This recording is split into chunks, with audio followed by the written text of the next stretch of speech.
Hello बच्चों, चलिए प्रश्न पढ़ते हैं। प्रश्न दिया है रक्त का पीएच निम्न के अनुपात के संतुलन द्वारा नियंत्रित रहता है। विकल्प ए है लैक्टिक अम्ल तथा पायरुविक अम्ल, विकल्प बी है NaHCO3 यानी कि सोडियम बाइकार्बोनेट तथा H2CO3 यानी कि कार्बनिक अम्ल, विकल्प सी है CO2 यानी कि कार्बन डाइऑक्साइड तथा H2O यानी कि जल, तथा विकल्प डी है पायरुविक अम्ल तथा H2CO3 यानी कि कार्बनिक अम्ल।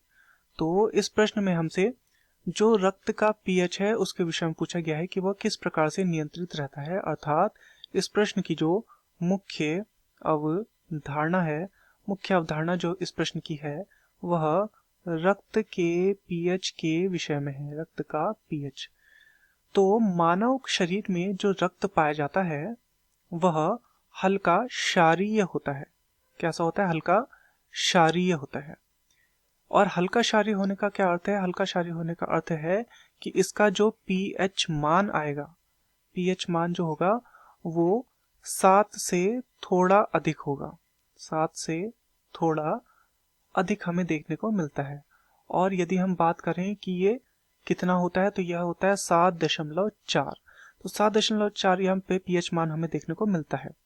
यदि रक्त का पीएच मान 7 से कम हो जाए, 7 से कम हो जाए तो रक्त अम्लीय हो जाएगा। यदि पीएच मान 7 से अधिक हो जाए तो यह रक्त क्या हो जाएगा? अत्यधिक क्षारीय हो जाएगा। परंतु यहाँ पर क्या रहता है? यहाँ पर 7.4 अर्थात हल्का सा क्षारीय रहता है, बहुत ज्यादा ये क्षारीय नहीं रहता, क्योंकि 7 पर जो मान होता है, 7 का अर्थ होता है उदासीन, और 7 से थोड़ा ही ये ज्यादा है, अर्थात ये हल्का सा ही क्षारीय है। तथा यह जो मान है 7.4 जो रक्त का मान है, यह नियंत्रित रहता है दो कारकों की वजह से। एक है सोडियम बाइकार्बोनेट NaHCO3 तथा दूसरा इसके साथ जो होता है वह होता है H2CO3 यानी कि कार्बनिक अम्ल। इन दोनों के माध्यम से रक्त का जो पीएच होता है वह नियंत्रित रहता है, अर्थात हल्के क्षारीय पर ही वह स्थिर रहता है, ना ही बहुत ऊपर जाता है ना ही बहुत कम जाता है।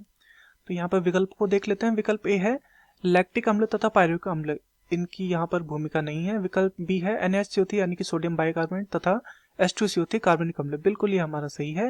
विकल्प सी है CO2 तथा H2O यानी कार्बन डाइऑक्साइड और जल, तो यहाँ इनकी भी कोई यहाँ पर भूमिका नहीं है। तथा विकल्प डी है पायरुविक अम्ल व H2CO3, तो H2CO3 की तो भूमिका है यहाँ पर संतुलन में, परंतु पायरुविक अम्ल की नहीं है, तो ये भी हमारा गलत हो जाएगा। तो दिए गए प्रश्न का सही उत्तर होगा विकल्प बी NaHCO3 तथा H2CO3। मैं आशा करता हूँ आपकी यह समझ में आया होगा। धन्यवाद।